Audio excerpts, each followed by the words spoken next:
आपसे एक बात रखना चाहते हैं।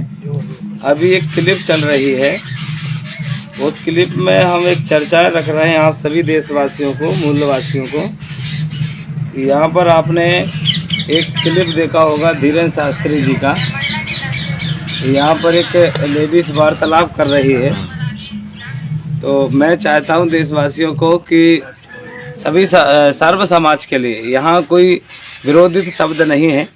धीरेन्द्र शास्त्री जी अभी मंडला में जो बात रख रहे हैं, एक महिला के साथ वार्तालाप चल रही है, उनके वहाँ कथावाचक चल रहा शायद उनका। तो वहाँ पर एक आदिवासी की कौम से आने वाली एक मराठी परिवार की एक बाई जो बात रख रही है, वो बोल रही है कि हमारे कुछ दिन से कोई मरकाम दादा आया है और वो बोले गोंडवाना पार्टी बनाया है और उन्होंने बोले पूजा पाठ की पद्धति अलग कर दी गई है। अरे दादा ने ये पद्धति अलग नहीं की है, दादा ने ये पद्धति हमारी पुरानी थी, उस बात को उन्होंने दोहरा के समाज के बीच में रखा है। अब दादा को आप टारगेट बना रहे हो कि दादा ने इस बात को रखा है। तो मैं सभी मूलवासियों से एक बात कहना चाहता हूँ, वो आदिवासी की जो कौम मराठी परिवार की जो बिटिया है, वो जो बात रख रही है कि मरकाम दादा ने गोंडवाना पार्टी बनाई है, गोंडवाना का भूमक संघ चलाया है, तो उस महिला को इतना ज्ञान होना चाहिए कि वो कौन सी कौम से आती है और किस बात को मानती है। और धीरेन्द्र शास्त्री जी से भी मेरा निवेदन है, आप वहाँ कह रहे हो, अब वहाँ वो महिला बता रही है कि रामायण को जलाया गया है, तो कब रामायण को जलाया गया है ये बात वो महिला बताएगी और उसके बाद में धीरेन्द्र शास्त्री जी उसको साबित करेंगे। अब धीरेन्द्र शास्त्री जी कह रहे हैं कि अगर ऐसा हो रहा है तो गांव-गांव में इसका हम मीटिंग लेंगे, पता करेंगे कहाँ जल रहा है।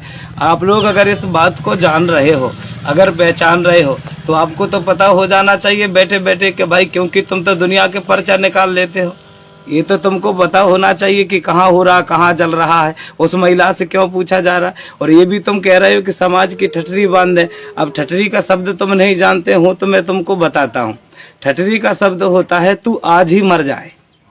ठठरी का जो शब्द बोल रहे हो ना, अगर उस संदेशा में जाएं तो उसका मतलब यही होता है कि पूरे आदिवासी मर जाएं। ठठरी का शब्द यही होता है। और अगर तुमको ठठरी का शब्द पता नहीं है तो मंच में कृपा करो, ये ठठरी मत बांधो, क्योंकि अगर आप ऐसा कर रहे हो आदिवासियों के साथ, उनके कल्चर टोटम सिस्टम को नहीं जान पा रहे हो, तो किसी की भी संस्कृति पर उंगली उठाने का अधिकार नहीं है तुम्हारा। अगर तुम इतने सिंहासन में बैठकर भागवत कथा करते हो, दुनिया को रास्ता बताते हो, और आप लोग इन शब्दों को उपयोग कर रहे। मैं सीताराम बरकड़े, भूमक संघ, भूमिका, मुझे प्रकृति के ज्ञान है और प्रकृति से मेरी 3 पीढ़ी से भूमक संघ को लेके चले आ रहा है। मेरा आजा भी भूमिका था, मेरा पिता भी भूमिका रहा, और दादा की कृपा से, मेरे माता पिता का आशीर्वाद से मैं भी भूमिका हूँ और प्रकृति के बारे में मैं काफी जानता हूँ।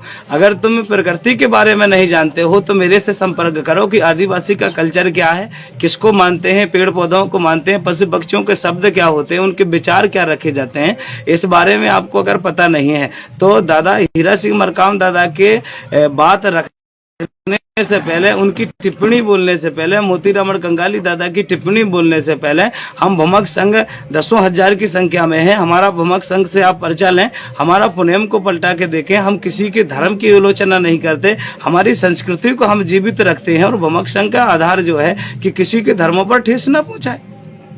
और हमने आज तक नहीं बोला कि धीरेन्द्र शास्त्री जी आप ऐसे हो, धीरेन्द्र शास्त्री ऐसा करता है। आपने तो ये भी बोला महिलाओं के लिए तुम कैसे सिंहासन पे बैठते हो। महिलाओं के लिए ये भी बोला है कि मांग भरी है तो रजिस्टर्ड है और खाली मांग है तो खाली प्लाट है। ये तुम्हारे अब शब्दों का उपयोग क्या होता है तुम्हारे लिए, मुझे लग रहा है। अभी और बीच में आप लोगों ने बहुत बड़ी अच्छी बात कही थी, मुझे लगा कि चलो देशवासियों के लिए कुछ सोच रहे हो आप, और यहाँ आके आदिवासियों के कल्चर को खत्म करना चाहते हो। और एक बात और कह रहे हो कि आदिवासियों के जो ठेकेदार बने उनके पास पैसा आता है। कहाँ से पैसा आता है, कहाँ की गुलामी कहाँ हमारे जो गुलाम रुकना नहीं चाहिए। आप लोग अगर रोकना चाहते हो हमारे गुलाम को और इसका आधार दे रहा है, इसका मतलब है कि इसका ठेकेदार तुम खुद हो।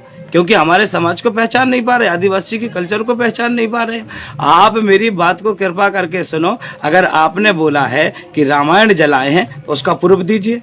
आपने हमारे समाज को ठटरी बांधा है, पूरी खत्म करने की बात की है कौम को, उस बात को आप हृदय पर धारण करके और हमें जवाब दीजिएगा। अगर मेरे से आपको बात करना है और अगर तुम्हें संस्कृति के बारे में पता नहीं तो तुम्हारे धाम मुझे बुलाइए, मेरा पूरा भमक संघ आएगा। मैं आपको इस बात का वहां रखूंगा कि हमारा कल्चर क्या है, हम किस देव को मानते हैं, किस प्रकृति को मानते हैं। और वो महिला कह रही कि बड़ा देव कौन है, मैं बड़ा देव को नहीं जानती। अगर बड़ा देव नहीं होता तो पंचतत्व प्रकृति को मानने वाले लोग हैं हम।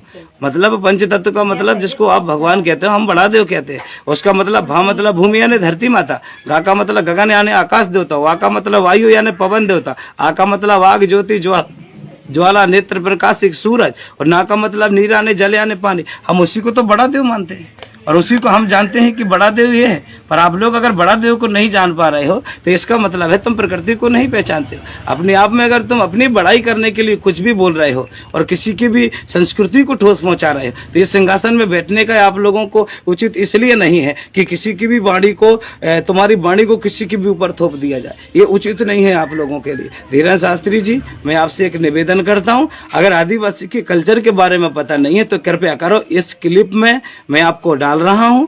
आप इस क्लिप में जो भी आधार रखना चाहते हो बात रखो और आदिवासियों के प्रति जो ठेस पहुंचाई है उसको आप किस आधार से उद्बोधन करना चाहते हो। मैं नहीं चाहता कि आपने ऐसा क्यों बोला, आपने क्यों बोला ये आप खुद चाहो। आप इस बात को उद्बोधन करो, क्योंकि भाई आपने हमारे लिए गलत बोला। आपने ठटरी शब्द जो बोला उसका मतलब होता है कि सब मर जाओ। अगर हमको अगर तुमने मरना ही चाहता है, आदिवासी नहीं रहना चाहते हैं, तो इसका मतलब है कि तुम सबसे बड़े अगर कोई है और हमको तुम कह रहे हो कि सबसे बड़े आदिवासी के पास दूसरे का फंडा पैसा आता, इसका मतलब आधार पूरा साबित दिख रहा है कि आदिवासी को दबाना चाहते हो और तुम्हारे पास कोई फंडा आ रहा है और तुम उस फंडा को हमारे सर पर थोपना चाहते हो। हम आजाद भारत की इस धरती पे मूलवासी हैं और जम्बू द्वीप है, सिंगार द्वीप है, गंडो द्वीप है, गोंडवाना लैंड है। उसके बाद भारत देश का नाम भारत देश रखा गया है। पहले पूरी परिभाषा को पहचानो।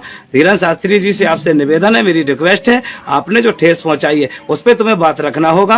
और मेरा संपर्क पता आप अगर नहीं पता कर पा रहे तो मैं आपको बता देता हूं, हमारे सत्यमुई के गोंड करके जाना है, आप उसे वीडियो पे देखना तो आपको पूरा पता मिलेगा। और पूरा हमारा 10,000 जो भूमक संघ है, आपको जहां आप कहोगे वहां हमारी बात को रखने के लिए हम तैयार हैं। अगर हम गलत हैं, अगर हमने कहीं रामायण को जलाया, अगर हमने तुम्हारे लिए कोई अपशब्द बोला है तो इस बात से आप लोग हमें जो संदेशा देना चाहते हो वो प्राप्त है। तुमको मेरे हृदय से जय सेवा, जय जोहार, जय बड़ा देव, जय गोंडवाना। धन्यवाद सभी देशवासियों को।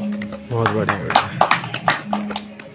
साथियों, सादर सेवा जोहार। जिस तरीके से आपने देखा बागेश्वर धाम वाले बाबा के एक उसकी कथा में एक आदिवासी महिला से जिस तरीके के जो स्क्रिप्टेड शब्द बुलवाए गए उसका मैं पुरजोर विरोध करता हूं।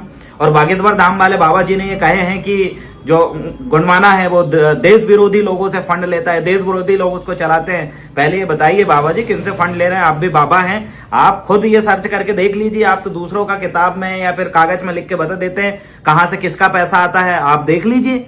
और जिस तरीके का शब्द आपके द्वारा वहां बोला गया और जिस तरीके से दादा हीरा सिंह मरकाम जी के खिलाफ कमेंट्स किए गए, इसका हम पुरजोर विरोध करते हैं। वो जो महिला नादान है उसको कुछ पल्ले पड़ा नहीं है, कई दिनों से वो घर से बाहर है। उसके परिजनों का कहना है कि वो घर से झगड़ा करके गई है। ऐसी महिला के माध्यम से इस तरीके के वेतों के बयान और वेतों की गवाही आपने जो आपकी कथा में करवाई है, ये इसका मैं पुरजोर विरोध करता हूं। और आपके द्वारा बोला गया कि हम ठटरी बांध देंगे। देखिए मध्य प्रदेश के अंदर 22% से ज्यादा आदिवासी है। आप आदिवासियों की ठटरी नहीं बांध सकते।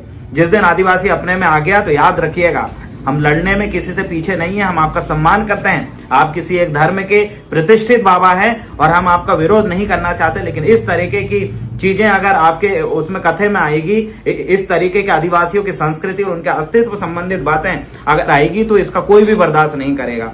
आदिवासी समुदाय अपनी मूल संस्कृति, अलग पहचान, अलग बोली और अलग उनके टोटमिक कल्चर, गीत, संगीत, इन सारी चीजों के लिए आदिवासी समाज पहचाना जाता है। और उसको बचाने के लिए, उसको संजोए रखने के लिए वो दिन रात मेहनत कर रहे हैं हम लोग। हम लोग भी कर रहे हैं, गोंडवाना भूमक संघ भी कर रहे हैं। वही भूमक संघ जिसको लेकर आप अभी वो बोल रहे हैं कि कौन गोंगो करता है। याद रखिएगा, आदिवासी समुदाय के जो पूजन पाठन है, उनकी टोटमिक व्यवस्था है, जो हमारे में जो नार भूमिका है, जो गोंडी भूमिका है, वो इस बारे में सारी चीजें जानते हैं। और आपका कहना है कि ये कौन करने लगा कथा, ये कौन करने लगा पूजा, ये इतना नादान वाला शब्द आपके द्वारा जो बोला गया, इससे पूर्व आप जानकारी निकाल लें। गोंडवाना आंदोलन क्या है, दादा हीरा सिंह मरकाम जी क्या है और गोंडवाना पार्टी क्या है। आप इस तरीके के वेतु के बयान या बयानबाजी करने से पूर्व आप जरूर सोच लें। और पूरा का पूरा मध्य प्रदेश और पूरे देश का जो आदिवासी समुदाय है, जो बहुजन समाज है, वो आपके इस तरीके का, इस वीडियो का, वेतु का बयान का हम खंडन करते हैं, विरोध करते हैं। और बहुत जल्दी मंडला जिला मुख्यालय में हम सभी साथी एकत्रित होकर इस संबंध में विरोध प्रदर्शन करेंगे, ताकि आने वाले समय में किसी की भी इस तरीके की वेतु के बयानबाजी और इस तरीके के कटाक्ष करने की हिम्मत ना हो। क्योंकि हम एक लिमिट तक सहन करते हैं और हमें ऐसा लगता है कि अब लिमिट क्रॉस हो रही है। और मध्य प्रदेश सरकार का जनजाति कार्य विभाग है, उसका संचालित होने वाला कल्चरल डिपार्टमेंट है, और उस डिपार्टमेंट में बैठे हुए अधिकारियों से कहना चाहता हूं, मध्य प्रदेश के अंदर आदिवासियों का अस्तित्व खत्म करने के ऊपर सबसे बड़ा आपका भी हाथ है। क्योंकि कल्चर को नाम पे आप लाखों करोड़ों रुपए बजट जारी करवाते हो, लेकिन आदिवासियों की संस्कृति इस तरीके से उड़ रही है, धज्जियां उड़ रही है। आप देखिए, वो आदिवासी समुदाय जिसके नाम पे करोड़ों रुपए बजट आता है, उसके नाम पे आप म्यूजियम बना रहे हैं। कि ये देखिए, म्यूजियम में क्या दिखाते हैं आप, कि आदिवासियों के पूजन पाठन वाले स्थान है, आदिवासी ऐसा गाता है, ऐसा नाचता है, ऐसा खाता है, ऐसा वो अलग पहचान रखता है। और वही अलग पहचान को जिंदा आदिवासी अगर अपनी बचाना चाहता है, आप क्या बरगलाने वाला बात ये बोल रहे हैं भैया। देश विरोधी लोग हैं, गोंडवाना को चलाने वाले ऐसे लोग हैं। दादा हीरा सिंह मरकाम जी को लेकर इतनी भद्दी टिप्पणी उन्हें करे कि उल्टा पुल्टा कर रहे हैं। दादा हीरा सिंह मरकाम उल्टा पुल्टा नहीं कर रहे हैं। बेस्ट सिटीजन ऑफ इंडिया का अवार्ड उनको मिल चुका है, कई सारे अवार्डों से सम्मानित है। उनका मुट्ठी भर चावल 10 रुपए वाली जो चीजें थी, जो विकास का उन्होंने जो फॉर्मूला दिया था, गवर्नमेंट ने कई सारी चीजों को अपनी योजना के रूप में इंप्लीमेंट किया है। उनके खिलाफ इस तरीके की टिप्पणी करना, ये हमारे लिए बर्दाश्त के बाहर है। और हम इसको लेकर शासन प्रशासन से निवेदन करना चाहते हैं, और इसमें कड़ी से कड़ी कार्रवाई हो। संबंधित व्यक्ति जो जिनके द्वारा इस तरह के बयानबाजी किए गए, महिला और बाबा जी के ऊपर कार्रवाई हो, ताकि दोबारा इस चीज की पुनरावृत्ति ना हो, दोबारा कोई व्यक्ति इस तरीके के कटाक्ष ना कर सके। अन्यथा सड़कों में हम उतर के तो विरोध करेंगे ही। और इस संबंध में मंडला जिला मुख्यालय में बहुत जल्द हजारों लाखों की संख्या में पूरे गोंडवाना आंदोलन के साथ ही एकत्रित होंगे, और इस संबंध में हम विरोध दर्ज कराएंगे। और शासन प्रशासन से पुनः आग्रह हम करेंगे कि हमारी भावनाओं को कोई ठेस ना पहुंचाए, हमारे अस्तित्व को कोई ठेस ना पहुंचाए। इस तरीके की बातें बोलकर हमारे अस्तित्व खत्म करने की जो प्लानिंग इस तरीके के कुछ लोग कर रहे हैं, षड्यंत्रकारी लोग, उनको भी मैं चेतावनी देना चाहता हूं कि हमें उकसाने का काम ना करें। अन्यथा आदिवासी समुदाय को आप ही के जैसे लोग उकसाकर नक्सलाइट बनने पे मजबूर करते हैं। ऐसी ही गतिविधि, चाहे जंगल छीन के आप नक्सलाइट बना दिए हो, वैसे उनकी संस्कृति और उनकी इतिहास पे इस तरीके के कटाक्ष करके आप उनको लड़ने के लिए विवश करते हो, और अंत में उन्हीं आदिवासियों को खत्म करने की आपकी ये साजिशें और जो विध्वंस फैलाने वाली ये बातें और जो मानसिकताएं सामने अलग झलक जाती हैं। इसलिए मैं तमाम नेता नगरियों से भी निवेदन करता हूं कि आइए, मंडला जिला मुख्यालय में एक बड़ा आंदोलन का हम आह्वान करते हैं। बहुत जल्द आपके समक्ष तारीख लेके आने वाला हूं। उस तारीख को ज्यादा से ज्यादा संख्या में आपको इसीलिए आना है, क्यों? क्योंकि आज इस तरीके के लोगों ने हिम्मत की है। अगर आप आज भी शांत बैठे रहें तो इस तरीके की चीजें चलती रहेगी, और आपके साथ लोग आपके खिलाफ बोलते रहेंगे, आपके अस्तित्व के खिलाफ, आपकी संस्कृति के खिलाफ बोलते रहेंगे, जिसकी लड़ाई आप लड़ रहे हैं। इसलिए साथियों, विरोध करना, बोलना जरूरी है, ताकि किसी की भी जन भावनाओं को इस तरीके से ठेस ना पहुंचे। बहुत बहुत धन्यवाद।